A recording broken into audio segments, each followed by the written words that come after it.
Imagine being an island nation surrounded by powerful empires, while European countries are conquering territories across Asia. Then, one day, foreign warships arrive at your shores. They demand access to your country, and somehow you never become a colony. That is the story of Japan. For centuries, European powers were building massive empires. Britain, France, Spain, Portugal, and the Netherlands were expanding across the world. So why didn't Japan suffer the same fate? The answer begins long before the famous American warships arrived. In the 1500s, Japan was divided between powerful warlords fighting for control. Then, in 1543, Portuguese traders reached Japan. They brought foreign goods, Christianity, and something that would completely change Japanese warfare: guns. Japanese leaders quickly understood how valuable this technology could be. Japanese craftsmen began producing their own firearms, and guns soon became an important part of warfare. But Japan also became cautious about foreign influence.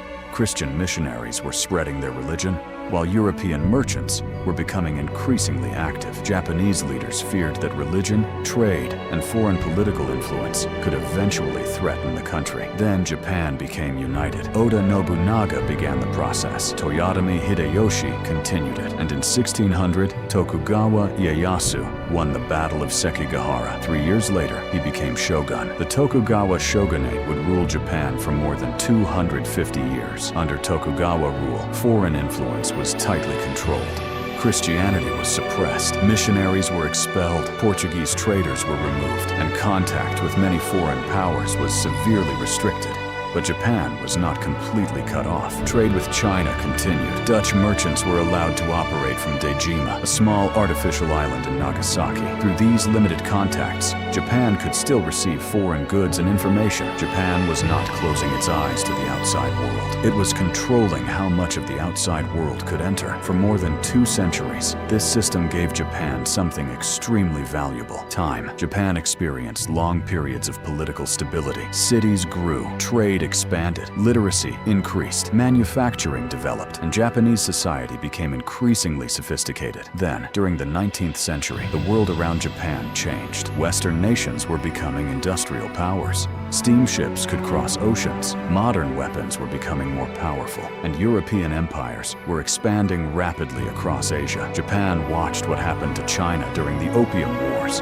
Britain defeated China, and foreign powers gained major privileges inside Chinese territory. For Japanese leaders, this was a warning. If China could be forced to accept foreign demands, Japan could be next. Then, in 1853, the warning arrived. 4 American warships entered Edo Bay. They were commanded by Commodore Matthew Perry. The ships were large, modern, steam-powered, and heavily armed. To Japan, they represented the industrial military power of the West. Perry demanded that Japan open relations with the United States.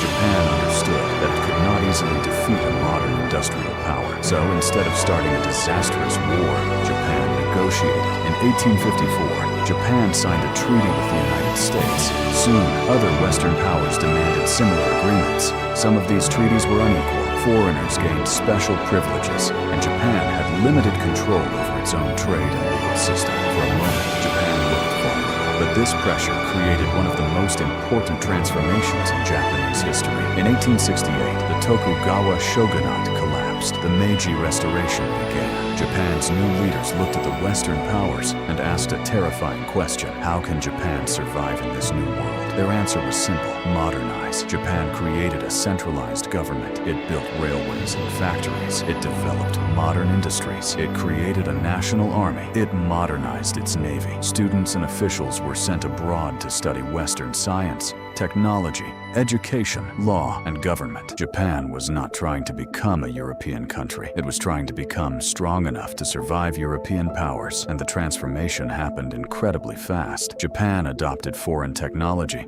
while maintaining its own national identity. Its economy became increasingly industrial. Its military became modern. Its government became centralized, and its leaders understood that independence required more than geography. It required power. Then Japan proved what it had achieved. In the First Sino-Japanese War of 1894, to 1895, Japan defeated China. The world was shocked. An Asian country that had recently been forced to open its doors had defeated one of Asia's oldest powers. Then came an even bigger test, Russia. In the Russo-Japanese War of 1904 to 1905, Japan defeated the Russian Empire. For the first time in the modern era, an Asian power had defeated a major European empire in a major war. The message was clear. Japan was no longer an easy target. The country that had once feared foreign warships now had a modern military capable of defending itself. And that is the real answer to the mystery. Japan was not protected by geography alone. Its islands helped. Its distance from Europe helped. Its political stability helped. But the biggest factor was adaptation. When foreign powers arrived, Japan recognized the danger. Instead of remaining trapped in the old system, it changed. It modernized its government. It industrialized its economy. It rebuilt its military. And it became strong enough to protect its independence. But there was a darker twist. Japan escaped becoming a Western colony by eventually becoming an imperial power itself. After defeating China, Japan gained Taiwan. Japan expanded its influence over Korea, and in 1910, Korea was formally annexed by Japan. Japan also expanded into parts of China and the Pacific. So Japan did not simply reject imperialism.